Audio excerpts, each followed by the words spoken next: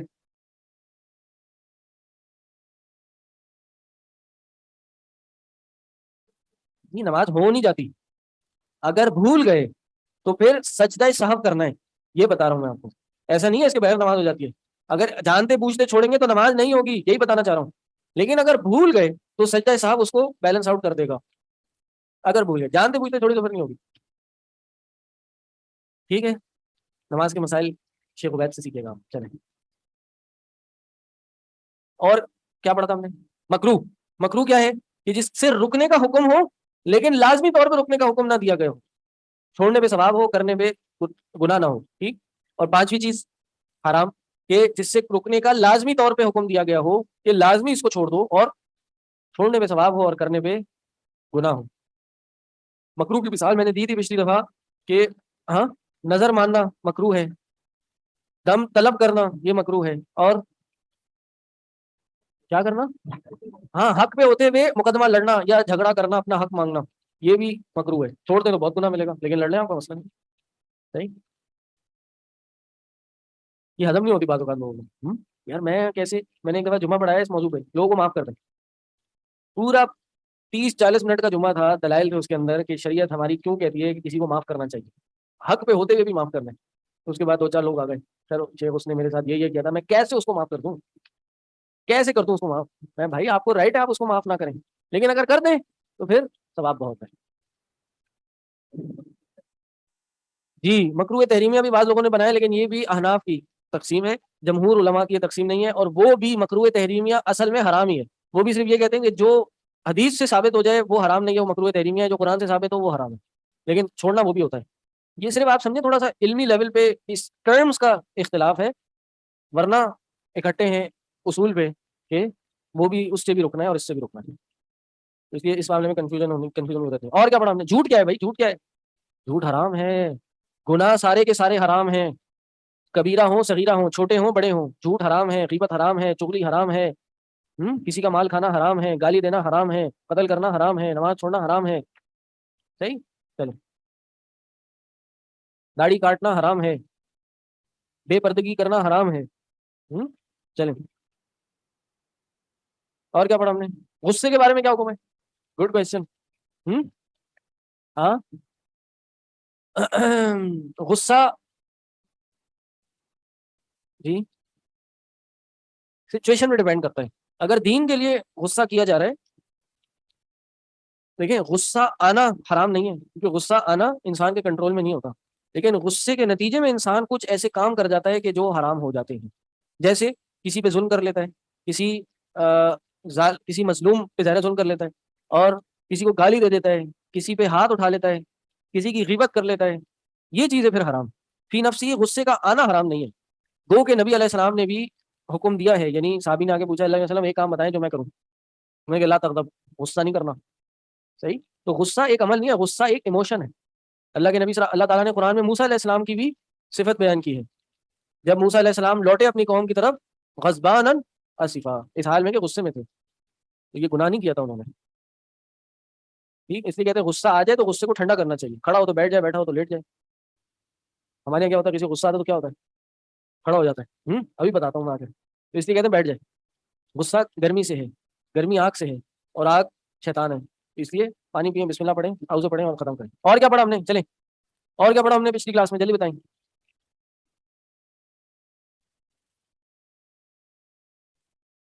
مجھے آواز نہیں آ رہی, مائک کون ہے؟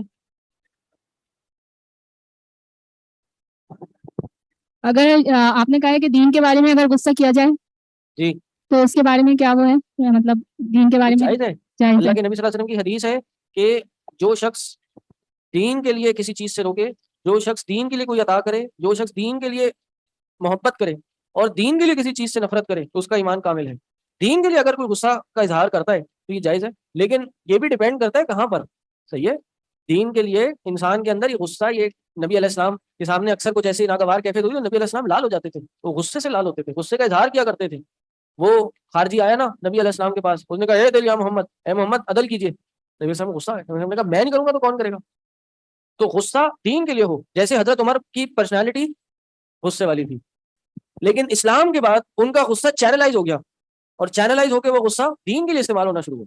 اپنی ذات کے لیے پھر انہوں نے غصہ نہیں کیا، دین کے لیے کیا. انہوں نے جب بھی کوئی نبی علیہ السلام کے خلاف کوئی بات ہوئی فوراً تلوار نکال لیا کرتے، یہ غصہ تھا.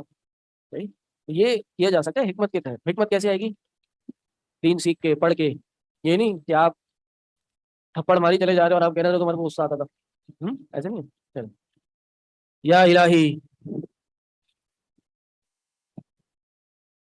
اور کیا پڑھا تھا ہم نے بھائی؟ ہم نے دم کے بارے میں پڑھا تھا. دم کی کیا شرطیں پڑی تھی؟ کچھ دم جائز ہیں، کچھ ناجائز ہیں، کچھ شرک ہیں. جائز دم کی کیا صورت تھی؟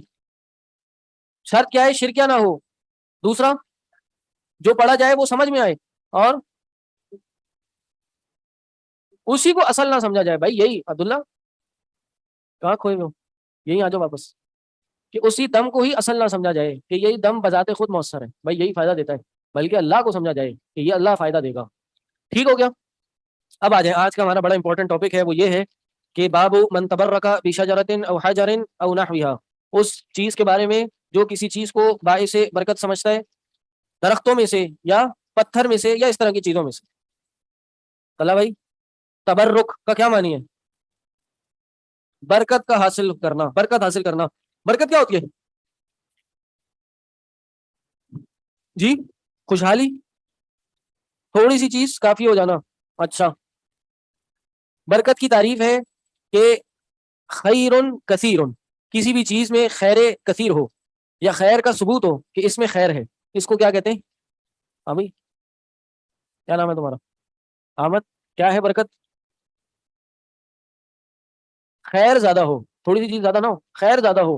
کسی بھی چیز میں خیر کا ہونا اور اس کا زیادہ ہونا، اس کو کیا کہتے ہیں؟ برکت. کیا کہتے ہیں؟ برکت. عربی زبان میں ایک لفظ ہے برکہ. کیا ہوتا ہے وہ جی؟ برکہ کیا ہوتا ہے؟ کیا؟ ڈول. نا ڈول کس چیز کا ڈول؟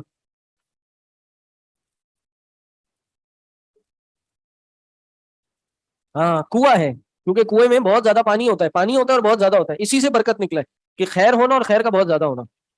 ٹھیک ہے. برکت کی دو قسمیں ہیں، ایک ہوتی ہے برکت دنیاوی، ایک ہوتی ہے برکت دینی.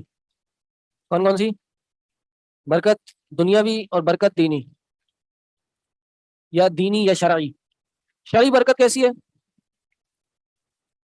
جس کا تعلق شریعت سے ہو،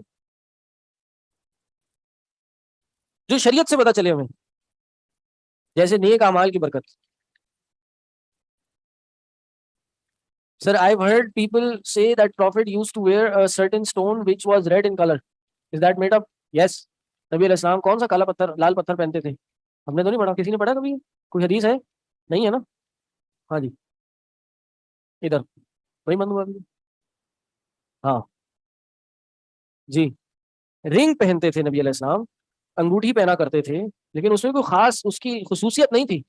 یعنی خصوصیت سے مراد خاص مٹیریل کی وجہ سے نہیں پہنتے تھے، انگوٹھی پہننے کی وجہ سے پہنتے تھے. اور وہ نبی علیہ السلام کی سٹیمپ ہوا کرتی تھی، اس پہ محمد رسول اللہ لکھا ہوتا تھا.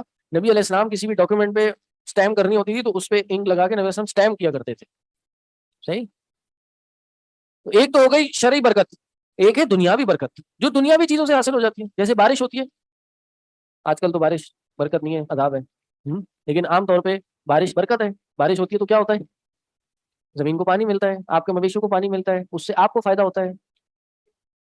شریعت نے بھی بتایا اس کو، مجھے پتا یہ سوال آنا تھا کہ شریعت نے بھی اس کو برکت کہا ہے، لیکن شریعت کو ہٹا دیں تو بارش برکت ہے یا نہیں ہے؟ نہیں ہے بارش برکت.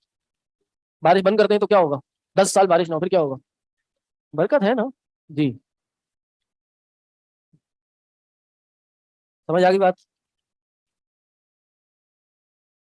اس سے شرعی برکت بھی لی جا سکتی ہے. پانی سے آپ غسل کرتے ہیں، آپ وضو کرتے ہیں، پانی نہ ہو تو آپ شرعی برکت نہیں لے سکتے، لیکن دنیا کی جہت سے یہ دنیاوی فائدہ ہے اس میں. شرعی طور پر کسی چیز میں بھی کسی چیز سے تبرک کا عقیدہ رکھنا، اس کی 4 شرائطیں ہیں، اور وہ کیا ہیں؟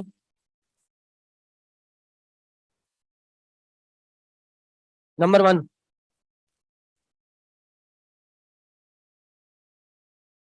شرعی برکت کی مثال جیسے قرآن پڑھنا، نیک اعمال کرنا، یہ بھی دیتا ہوں انشاءاللہ. ابھی پوری ایک لسٹ ہے میرے پاس، وہ چیزیں جو شرعی طور پہ بابرکت ہیں بتاؤں گا انشاءاللہ.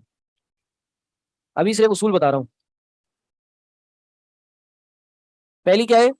پہلی شرط کسی بھی چیز سے تبرک برکت حاصل کرنے کی، وہ کیا ہے کہ اس چیز کا بابرکت ہونا شریعت سے ثابت ہو، قرآن و حدیث سے اس کا ثبوت ملتا ہو.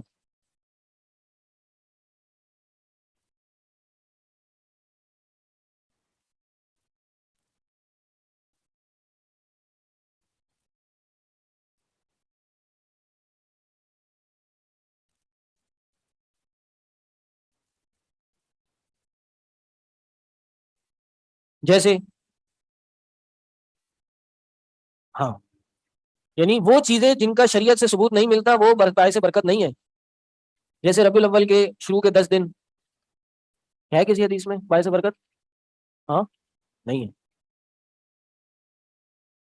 ذی القعدہ کے بیچ کے 10 دن، یہ بھی نہیں ہے، کیونکہ اس کی کوئی دلائل نہیں ہے. لیکن رمضان کو مبارک کہا گیا ہے. رمضان بابرکت ہے؟ بالکل ہے. کیا خیر کثیر ہے اس میں؟ جی بھائی، شیطان بند ہو جاتے ہیں اور جنت کے دروازے کھل جاتے ہیں، جہنم کے دروازے بند ہو جاتے ہیں. اور کیا ہوتا ہے؟ فیہ اللیلہ، بلکہ حدیث میں آتا ہے کہ قد جاءکم شہر مبارک، تمہارے پاس ایک بابرکت مہینہ آیا ہے. تفتح فیہ، اور پھر ساری باتیں آ جاتی ہیں. فیہ اللیلہ، اس میں ایک ایسی رات ہے جو کئی مہینوں سے بہتر ہے، کئی مہینوں کی عبادت سے بہتر ہے. جی ہاں، اس رات قرآن، اس مہینے میں قرآن نازل ہوا. تو رمضان کا بابرکت ہونا ثابت ہے. تو کسی بھی چیز کا ثابت ہونا اگر شریعت سے ثابت ہے، کسی چیز کا شریعت سے ثبوت ملتا ہے، تو وہ چیز سب سے پہلی شرط ہے اس سے بابرکت ہونے کی، اس سے تبرک لینے کی، کہ شریعت میں بتایا ہو کہ یہ باعث برکت ہے. اسی طرح نبی علیہ السلام نے بتایا کہ مدینہ بابرکت ہے، مدینہ میں رہنا بابرکت ہے. دوسری دلیل، دوسری شرط،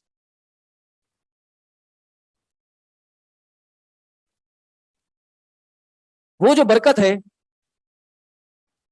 قرآن و حدیث میں دلیل ہو کہ یہ برکت حاصل بھی کی جائے گی، لی بھی جا سکتی ہے. یعنی اس چیز سے برکت حاصل کرنا یہ بھی قرآن و حدیث سے ثابت ہو. مثال کے طور پہ مسلمان کو بابرکت کہا گیا ہے؟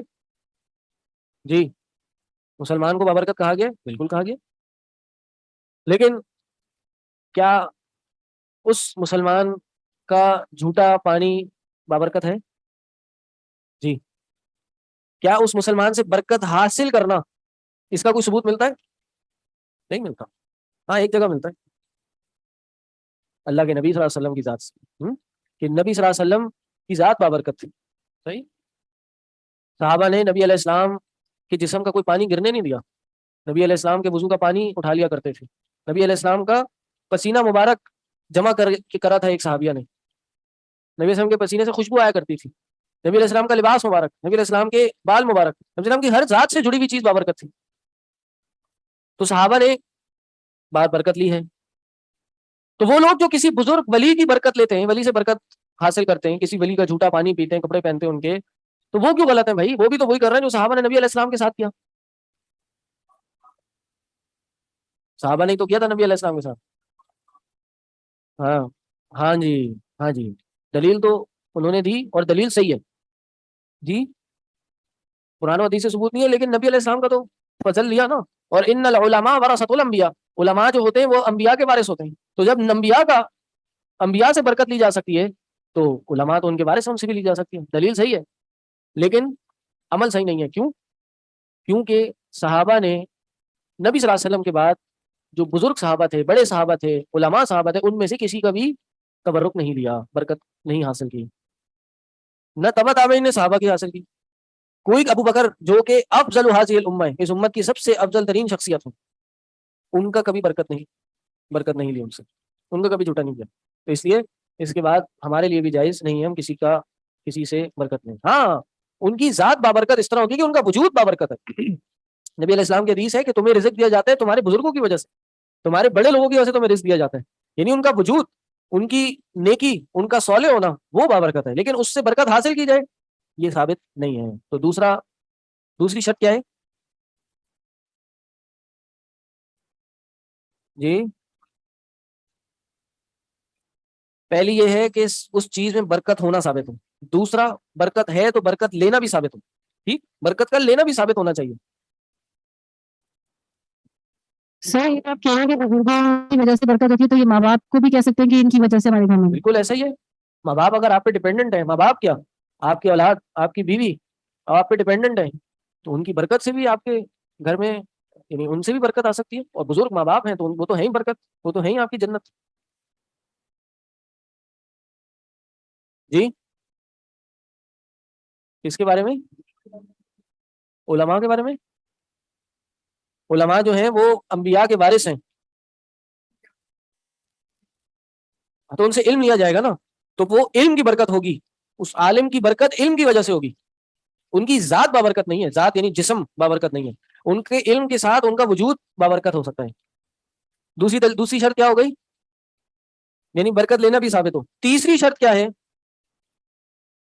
کہ برکت جس طرح لی جائے وہ بھی کتاب و سنت سے ثابت ہو، جس طریقے سے برکت حاصل کی جائے وہ بھی ثابت ہو، یہ نہیں برکت ہے تو بس لیے چلے جائیں جس طرح دل چاہ رہا ہے۔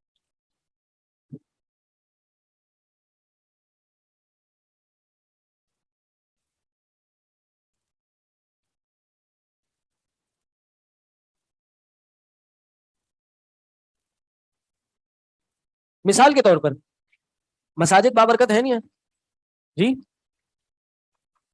مساجد بابرکت ہے، لیکن مساجد سے برکت حاصل کرنا بھی ثابت ہے، پہلی شرط پوری ہے، مساجد میں برکت ہے، ٹھیک۔ نمبر 2 مساجد سے برکت حاصل کرنا بھی ثابت ہے۔ نمبر 3 کس طرح کی جائے یہ بھی ثابت ہے، اس بھی اس طرح نماز پڑھنا، ادھر جا کے تعلیم حاصل کرنا۔ اللہ کے نبی صلی اللہ علیہ وسلم کی حدیث ہے کوئی شخص بھی صبح مسجد میں جائے اس نیت سے جائے کہ وہ علم حاصل کرنے جائے تو اس کو ایک حج عمرے کا ثواب ملے گا۔ نبی علیہ السلام کی حدیث ہے کوئی شخص صبح فجر کے بعد اپنی ہی جگہ پر جہاں وہ بیٹھا، یعنی نماز پڑھ کے بیٹھا رہے، ضروری نہیں ہے کہ اسی جگہ پہ بیٹھا رہے، یہ شرط نہیں ہے اور ہل نہیں سکتا وہ، ایسا بھی نہیں ہے، لیکن نماز پڑھنے کے بعد وہ یعنی مسجد میں بیٹھا رہے، ذکر اذکار کرتا رہے یہاں تک کہ سورج طلوع ہو جائے تو اس کو حج اور عمرے کا ثواب ملے گا۔ جو صحیح حدیث ہیں ان میں 2 رکعت نماز کا ذکر نہیں ہے، ان میں صرف ذکر کا ذکر ہے کہ صرف اذکار بھی کریں گے تو انشاءاللہ حج اور عمرے کا ثواب مل جائے گا۔ نماز پڑھ لیں تو وہ نماز اشراق اور چاشت والی نماز کا بھی ثواب مل جائے گا، وہ بھی پڑھ لی جائے۔ لیکن کوئی جائے اور مسجد کے دروازے کو چومنا شروع کر دے، مسجد کے کارپیٹ پہ ہاتھ ملنا شروع کر دے، مسجد کی دیوار کو چاٹنا شروع کر دے، صفائی کی نیت سے ہو تو الگ بات ہے، بالکل مسجد نبوی آ گئی، مسجد و مسجد نبوی ہو ایک ہی بات ہے۔ مدینہ کو نبی علیہ السلام نے بابرکت کہا ہے، مدینہ بابرکت ہے، کیا اس سے برکت حاصل کی جا سکتی ہے؟ کی جا سکتی ہے، کس طرح کی جائے بھائی؟ اس میں رہ کے کی جائے۔ نبی علیہ السلام کی حدیث ہے جو شخص مدینہ میں رہے گا اور اس کی مشکلات پہ صبر کرے گا اور ادھر ہی مر جائے گا، قیامت کے دن یہ مدینہ اس کی شفاعت کرے گا۔ مدینہ کرے گا نہیں، نبی علیہ السلام اس کی شفاعت کریں گے، سوری، نبی علیہ السلام اس کی شفاعت کریں گے۔ تو بات یہ ہے کہ مدینہ میں رہنا یہ وہ طریقہ ہے جو شریعت سے ثابت ہے۔ مدینہ کی مٹی کو اٹھانا یہ بابرکت نہیں ہے، مدینہ کے پتھروں کو اٹھا کے گھر پہ لا کے سجا کے رکھنا یہ بابرکت نہیں ہے، مدینہ کی سڑکوں کا جو وہ تارکول ہے اس کو اٹھا کے لانا بابرکت نہیں ہے، بلکہ مدینہ میں رہنا بابرکت ہے۔ مسجد نبی میں جا کے نماز پڑھنا بابرکت ہے، ایک نماز وہاں پڑھے 500 نماز کا ثواب ملتا ہے، نہیں 500 1000 نماز کا ثواب ملتا ہے، 500 نماز کا کام ملتا ہے مسجد اقصی میں۔ حرم بابرکت ہے، حرم کس طرح بابرکت ہے؟ 1,00,000 نماز کا وہاں ثواب ملتا ہے۔ تو طریقہ بھی کیا ہے؟ وہ شریعت سے ثابت ہونا چاہیے، یہ نہیں کعبہ میں گئے تو کعبے کے جا کے غلاف کو چپکے سے بلیڈ نکال کے کاٹ رہے ہیں، کرتے ہیں ایسے لوگ؟ آپ نے دیکھا وہاں پولیس کیوں کھڑی ہوتی ہے؟ وہ اس لیے تو کھڑی ہوتی ہے جی، وہ چپکے سے رسی بلیڈ سے غلاف کو کاٹتے ہیں، گھر جا کے لٹکاتے ہیں، بڑی بابرکت ہے یہ جی جی جی جی جی جی جی۔ حجر اسود کو بھی توڑ دیا گیا تھا، بلکہ ایک بات، کئی سال حجر اسود تو غائب رہے، پتا ہے آپ کو؟ کئی سال یہ کعبہ میں نہیں تھا حجر اسود، غائب تھا، کہیں اور چلا گیا تھا، کوئی لے گیا تھا، پھر واپس آئے۔ ہاں مجھے نہیں پتا تاریخ، مجھے نہیں پتا، اتنا ہی پتا ہے وہ لے گیا تھا کوئی۔ صحیح. حجر اسود کیا ہے؟ حجر اسود بابرکت ہے. حجر اسود کی برکت ثابت ہے، بالکل ہے، اس سے برکت لی جائے.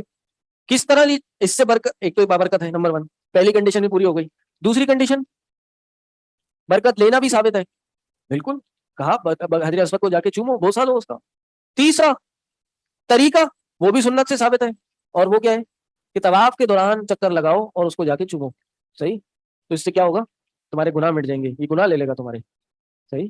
لیکن کسی اور طرح برکت لینا ثابت نہیں ہے، صرف اسی لیے اسی طرح ہی. اور چوتھی کیا ہے؟ چوتھی کیا ہے؟ ہاں جی پوچھ رہا ہوں، تھوڑا دماغ اپنا بھی لگائیں. ہاں کیا ہو سکتی ہے چوتھی؟ پچھلی جو بتائی تھی نا اس سے ملتی جلتی ہے. دم کی جو شرائط بتائی تھی اس سے آخری شرط سے ملتی جلتی ہے. بھائی اس برکت کو صرف سبب سمجھا جائے، اس کو اصل نہیں سمجھا جائے کہ اس میں برکت ڈالنے والا بھی اللہ ہے، اس کے تھرو جو برکت مجھے دے گا وہ بھی اللہ ہے. کعبہ کو چومنا جائز ہے؟ جی چومنا جائز ہے، کعبے کو جائز ہے، آپ چومیں، لیکن برکت کی نیت سے، ثواب کی نیت سے دلیل ہے تو کیا جائے، ورنہ نہیں. سنت سمجھ کے نہیں کیا جائے. صحیح. پیار محبت میں تو انسان اپنے موبائل کو بھی چوم لے. جی مجھے نہیں پتا اس کی کوئی دلیل ثابت ہے یا نہیں، میرے میں نہیں ہے کہ یہ ثابت ہے. ٹھیک.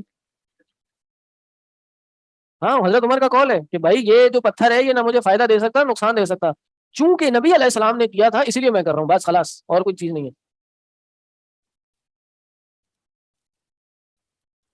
4 پتہ چل گئی. اب آ جائیں وہ چیزیں جو قرآن و حدیث سے بابرکت جن کا ثبوت ملتا ہے، ان کی اقسام اور ان کی چند مثالیں.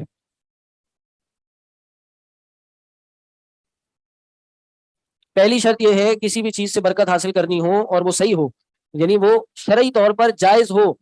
نمبر 1 پہلا اس میں برکت ہونے کا ثبوت ہو کہ اس چیز میں شریعت نے برکت رکھی ہے. ٹھیک. نمبر 1.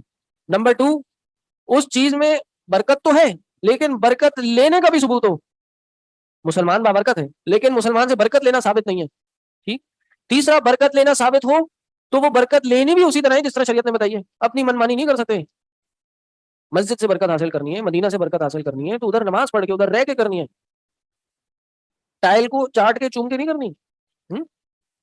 چوتھی اس کو صرف سبب سمجھا جائے، اصل نہیں سمجھا جائے. ٹھیک ہے. یا الہی آ جائے جی کہہ لیں، کچھ کہنا چاہ رہے ہیں آپ کہہ لیں. ہاں کیا ہے؟ کولر. ہاں ہاں یہ مدینے کا کولر ہے، مدنی کولر. جی زمزم ہے بابرکت، ٹھیک ہے، زمزم میں بیماریوں کا علاج ہے. صحیح ہے. جی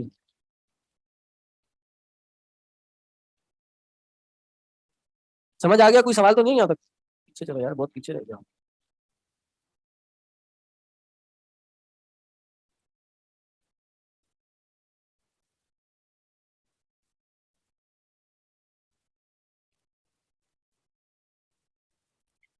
جی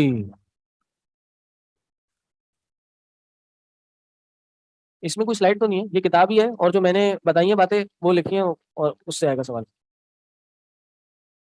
جی پوچھیں. چلیں جی. شریعت میں بہت سے اعمال ہوتے ہیں جو بابرکت ہوتے ہیں، بہت سی افعال، حیات، کیفیات. سب سے پہلے اقوال بابرکت ہوتے ہیں، جیسے اللہ کا ذکر اور قرآن کی تلاوت. سوال آیا کسی نیک شخص کے ہاتھ کا کھانا کھانا، یہ بابرکت ہے.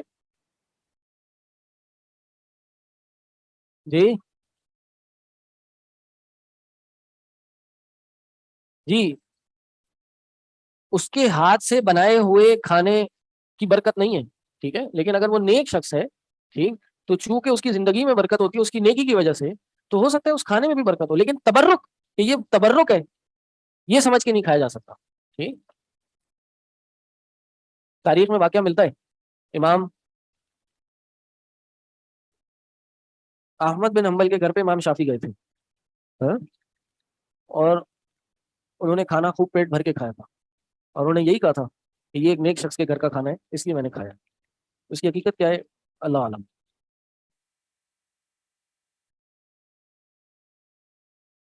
میں نے کیا کہا کہ کچھ اقوال بابرکت ہوتے ہیں، اس میں کیا ہے اللہ کا ذکر کرنا، اللہ کی کتاب کی تلاوت کرنا. اللہ کے نبی صلی اللہ علیہ وسلم کی حدیث ہے کہ اللہ کے کچھ ملائکہ ہوتے ہیں وہ زمین میں گھوم رہے ہوتے ہیں اور جس جگہ پر اللہ کی کلام کا ذکر کیا جا رہا ہوتا ہے وہ وہاں رک جاتے ہیں اور پھر باقی ملائکہ کو بلاتے ہیں، آؤ بھائی آؤ، ہم جن کو ڈھونڈ رہے تھے مل گئے.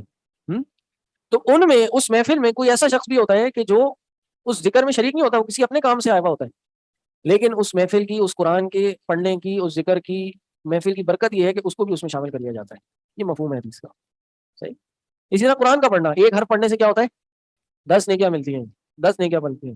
یہ بھی قرآن کی برکت ہے. اللہ کے نبی صلی اللہ علیہ وسلم نے فرمایا بھائی قرآن پڑھو، قیامت کے دن یہ تمہارے لیے سفارشی بن کے آئے گا. کہا اقرؤوا ظہربین، 2 پھولوں کی تلاوت کیا کرو. کون سی؟ سورہ بقرہ اور سورہ آل عمران. ان کی آل عمران، ان کی تلاوت کیا کرو، قیامت کے دن یہ تمہارے لیے سایہ بن کے آئیں گی. صحیح. اللہ کے نبی صلی اللہ علیہ وسلم نے فرمایا کہ سورہ بقرہ پڑھو، اس کا پڑھنا برکت ہے اور اس کا چھوڑ دینا حسرت ہے.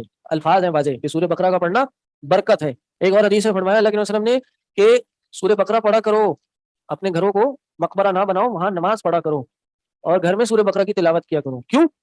شیطان اس گھر سے بھاگ جاتا ہے کہ جس گھر میں سورہ بقرہ کی تلاوت کی جاتی ہے. یہ سورہ واقعہ کے بارے میں کیا حکم ہے؟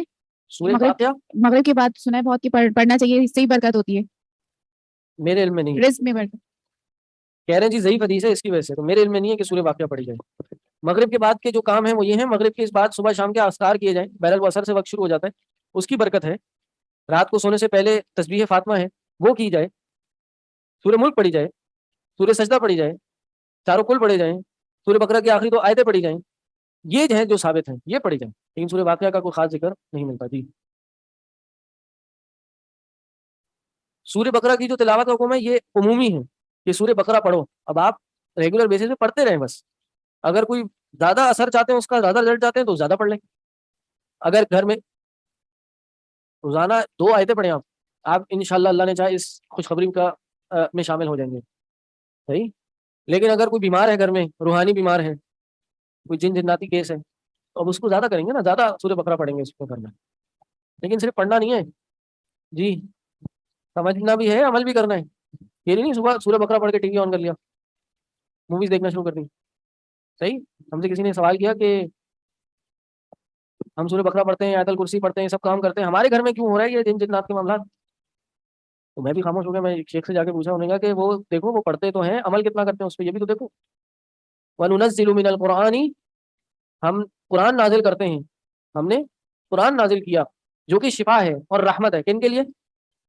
جی مومنین کے لیے، کافرین کے لیے نہیں. تو مومن وہ ہے جو اس پہ عمل کرتا ہے. چلیں.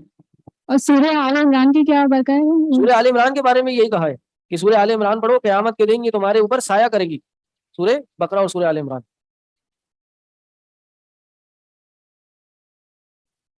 جی کریں. اقیم الصلاۃ لدلوک الشمس الی غسق اللیل والقرآن الفجر ان قرآن الفجر کان مشہودا. جی فجر کے ٹائم قرآن پڑھنا بھی باعث برکت ہے. چلیں. برکت کیا ہے کہ اس قرآن کے پڑھنے سے وقت میں برکت آتی ہے. ہمارے اسلاف کہتے ہیں کہ ہم، کسی کا قول میں نے پڑھا انہوں نے کہا کہ ہم قرآن کو اتنا پڑھتے تھے مطلب قرآن پڑھتے ہوئے ہمارے وقت میں برکت ہوتی چلی گئی، یہاں تک کہ ہم دن میں 5 پارے پڑھنا شروع ہو گئے کہ ہم قرآن پڑھتے ہیں ہمارے وقت میں برکت ہوتی. ہمارے اسلاف میں سے کئی سلف کا یہ عمل ملتا ہے کہ وہ ایک ہفتے میں ایک قرآن ختم کیا کرتے تھے، ایک ہفتے میں. شیخ بن باز رحمہ اللہ، ان کے بارے میں آتا ہے کہ وہ ایک ہفتے 6 دن میں قرآن ختم کیا کرتے تھے. یہ ابھی کی بات ہے. ہمارے شیخ ارشاد الحق عصری حفیظ اللہ، ان کے بارے میں آتا ہے کہ وہ دن میں 5 پارے قرآن کے پڑھتے ہیں. تو ہم سمجھتے ہیں قرآن پڑھنے ہمارا وقت نکل رہا ہے، نہیں. لیکن یہ توفیق ہے جس پہ آ جائے. اللہ مجھے بھی یہ توفیق عطا کرے کہ زیادہ زیادہ قرآن پڑھیں. اللہ وقت دے ہمیں کہ ہم قرآن پڑھیں اور ہمارے قرآن کے پڑھنے سے وقت میں برکت آئے. صحیح. اللہ میں توفیق دے اس قرآن کی تلاوت کرنے کی. تو قرآن کی تلاوت ہی اس کے بہت زیادہ فائدے ہیں. سمجھ کے اگر صرف اس کو پڑھ لیں، تلاوت کرتے ہوئے سمجھ آتا رہے تو اور الگ ہی مزہ ہے. اسی طرح کچھ افعال ہوتے ہیں، ابھی تو اقوال کی بات ہو رہی تھی، زبان سے کچھ ادا کرنا وہ باعث برکت ہوتے ہیں. کچھ افعال ہوتے ہیں جو باعث برکت ہوتے ہیں، جیسے علم کا حاصل کرنا، جیسے نماز با جماعت پڑھنا. نماز با جماعت پڑھنے کا کیا فائدہ ہے؟ نبی علیہ السلام نے فرمایا نماز جو شخص با جماعت مسجد میں جا کے پڑھتا ہے 25 یا 27 گنا ثواب ملے گا. 27 گنا ثواب. اللہ اکبر. اسی طرح جہاد فی سبیل اللہ اور اس کے اور کئی جیسے انسان جہاد کرنے جاتا ہے تو شہادت مل جاتی ہے، تو یہ بھی برکت ہے. اسی طرح کچھ حیات کیفیات بابرکت ہوتی ہیں، یعنی قول اور فعل بابرکت نہیں ہوتا، لیکن کسی خاص طریقے سے عمل کرنا وہ بابرکت ہوتا ہے. جیسے کھانے پہ جمع ہونا، مل کے کھانا کھانا، اور اپنے آگے سے کھانا، اور اپنی انگلیاں چاٹنا. انگلیاں چاٹنا بھی بابرکت ہے. اللہ کے نبی صلی اللہ علیہ وسلم نے فرمایا اجتمعوا علی طعامکم، اپنے کھانے پہ جمع ہوا کرو، اللہ کا نام لو اس پر، واذکروا اسم اللہ علیہ یبارک لکم فیہ، اللہ اس میں برکت ڈال دے گا. اسی طرح حدیث میں فرمایا، اللہ کے نبی صلی اللہ علیہ وسلم نے فرمایا برکت جو ہے تنزل فی وسط الطعام، ڈش جو ہے تھالی جو ہے اس کے درمیان میں نازل ہوتی ہے. فکلوا من حافتیہ، اس کے کونے کونے سے کھاؤ، اپنے آگے سے لو، کیونکہ برکت وہاں نازل ہو رہی ہے، یہاں کھاتے رہو گے کھانے میں برکت ہوگی. ولا تاکلوا من وسطی، اس کے درمیان سے نہیں کھاؤ. اللہ کے نبی صلی اللہ علیہ وسلم نے فرمایا، حکم دیا انگلیوں کو چاٹنے کا، فإنه لا يدري في أيتهن برکہ، تمہیں نہیں پتا کس انگلی میں برکت ہے، تو اس لیے ہاتھ سے کھانا اور پھر انگلی کو چاٹنا یہ بھی سنت ہے. لیکن طریقے سے انگلی چاٹیں، ہاں یہ نہیں آپ کے سامنے کوئی بیٹھا تو اس کو ہی آپ کو دیکھ کے جو ہے وہ کراہیت آنا شروع ہو جائے. ڈیسنسی اور محفل کے جو آداب ہیں اس کا خیال رکھا جائے. یہ نہیں بڑا سا منہ کھول کے اور آپ جو یوں کرنا شروع ہو گئے سب ہو گئے، نہیں. آوازیں بھی نکال رہے ہیں کھانے پینے کی اور انگلیاں چاٹنے کی، نہیں. ایسا نہ ہو سامنے والے کا کھانا ہی باہر آ جائے. سر بسم اللہ کر کے کھانے سے بھی بابرکت ہوتی جی ہے. یہی میں نے حدیث بیان کی، وَاذْكُرُوا اسْمَ اللَّهِ عَلَيْهِ يُبَارَكْ لَكُمْ فِيهِ، اللہ اس میں برکت عطا کر دے گا. اسی طرح کچھ جگہیں بابرکت ہوتی ہیں، کچھ اماکن بابرکت ہوتے ہیں. ابھی دیکھیں یہ ساری چیزیں کیا ہیں، برکت کا ثبوت ہے، برکت لینا بھی ثابت ہے، جس طرح لی جائے وہ بھی ثابت ہے، صحیح طریقہ بھی ہے، اور اس کو سبب سمجھا جائے. کچھ جگہیں بابرکت ہوتی ہیں جیسے مساجد، اس میں نماز پڑھنا، اعتکاف کرنا، علم کی محفلوں میں شریک ہونا. مسجد حرام ہے، مسجد نبوی ہے، مسجد اقصیٰ ہے. مسجد حرام میں ایک نماز کا 1,00,000 ثواب ہے، مسجد نبوی میں 1000، مسجد اقصیٰ میں 500. مسجد قباء میں کیا ہے، اللہ کے نبی صلی اللہ علیہ وسلم نے فرمایا کہ جو شخص پاکی حاصل کرے اور اپنے گھر میں اور پھر مسجد قباء ہے اور وہاں نماز پڑھے، اس کو ایک عمرے کا ثواب ملے گا. تو وہ لوگ جو عمرہ کرنے جاتے ہیں اور ان کی کوشش ہوتی ہے 3-3 4-4 عمرے کر لیں مسجد عائشہ جا کر، یہ سنت سے ثابت نہیں ہے. سنت سے ثابت کیا، مسجد قباء جائیں بھائی، روز چلے جاؤ مسجد قباء جا کے عمرہ کرتے رہو، وہاں جا کر 2 رکعت نماز پڑھو، عمرہ مل جائے گا. صحیح. آپ اپنے گھر میں رہتے ہوئے شہر میں عمرہ کر سکتے ہیں، وہ جو بھی میں نے بتایا، صبح فجر کے بعد آدھا گھنٹہ بیٹھ جائیں، بہترین دن بہترین گزرتا ہے انسان کا. وہ سکون، وہ آرام، وہ پیس، وہ ٹرانکولیٹی جو انسان کو اس وقت ملتی ہے وہ کسی اور وقت میں نہیں ملتی. کہ صبح سورج طلوع ہو رہا ہوتا ہے اور آپ اللہ کا ذکر کر رہے ہوتے ہیں. وہ دن جس دن کا آغاز اللہ کے کلام سے کیا جائے، اس دن کا کوئی کمپیریزن نہیں ہے، کوئی آلٹرنیٹو نہیں ہے. انسان کو ایک دفعہ عادت لگ جائے اس چیز کی، جس دن وہ نہیں کرے گا یہ، اس دن اپنے اندر بڑی بے چینی محسوس کرے گا، کمی محسوس کرے گا، یار آج کچھ کم ہوا ہے. جیسے انسان کھانا کھا کے اپنے اندر، کھانا نہ کھا کے اپنے اندر کوئی کمی محسوس کرتا ہے، تھکاوٹ محسوس کرتا ہے. یہ ایک اسپرچل ڈوز ہے انسان کے لیے. تہجد کی نماز، اس پہ بھی بہرحال بات کی ہے یا کرتے رہتے ہیں. تو کچھ جگہیں بابرکت ہوتی ہیں. اسی طرح مدینہ بابرکت ہے، مکہ بابرکت ہے، شام بابرکت ہے. آپ کو پتہ ہے مدینہ مکہ سے زیادہ بابرکت ہے. پتہ ہے آپ کو یہ بات؟ مدینہ میں رہنا مکہ سے زیادہ بابرکت ہے سوائے مسجد حرام کے، کیونکہ ادھر نماز پڑھنا دنیا کے کسی خطے سے بھی نماز پڑھنے سے زیادہ بہتر ہے. ٹھیک. اسی طرح شام کو اللہ کے نبی صلی اللہ علیہ وسلم نے بابرکت کہا ہے. اللہ اکبر. فرمایا طوبی للشامی، خوشخبری ہو شام کے لیے. کہا کیوں؟ کہا رحمان کے ملائکہ اپنے پر شام کے اوپر بچائے بیٹھے ہیں. صحیح. مدینہ یہی نا کہ جو مدینہ میں رہے، زندگی گزارے اور وہاں انتقال کر جائے تو اللہ کے نبی صلی اللہ علیہ وسلم اس کی شفاعت کریں گے قیامت کے. مکہ کے لیے یہ فضیلت نہیں ہے. جی جی، کیونکہ مکہ کی نہیں ملتی نا، صرف مسجد حرام کی ہے فضیلت. جی. بہرحال علماء کا فتویٰ یہ ہے کہ مدینہ جو ہے وہ مکہ سے زیادہ فضیلت والا ہے سوائے مسجد حرام. ٹھیک ہے. کیونکہ مدینہ کے بلکہ حدیث ہے نا، مدینہ کے مد میں، مدینہ کے سا میں برکت ہے. مد اور سا کیا ہوتا ہے؟ یہ ایک ناپنے کا، ماپنے کا ایک آلہ ہے. کہا اس کے کیل اور وزن میں برکت ڈال دی گئی ہے. کہا ان ابراہیم حرم مکہ، ابراہیم نے مکہ کو حرم قرار دیا تھا. ودعا لأہلہا، اور اس کے اہل کے لیے دعا کی تھی. وانی حرمت المدینہ کما حرم ابراہیم المدینہ. مکہ، میں مدینہ کو کے لیے دعا کرتا ہوں اور مدینہ کو میں نے باعث یعنی حرمت والا قرار دیا ہے. اور میں نے انی دعوت فی سعیہا و مدھا، میں نے اس کی مد اور سا کے لیے دعا کی ہے.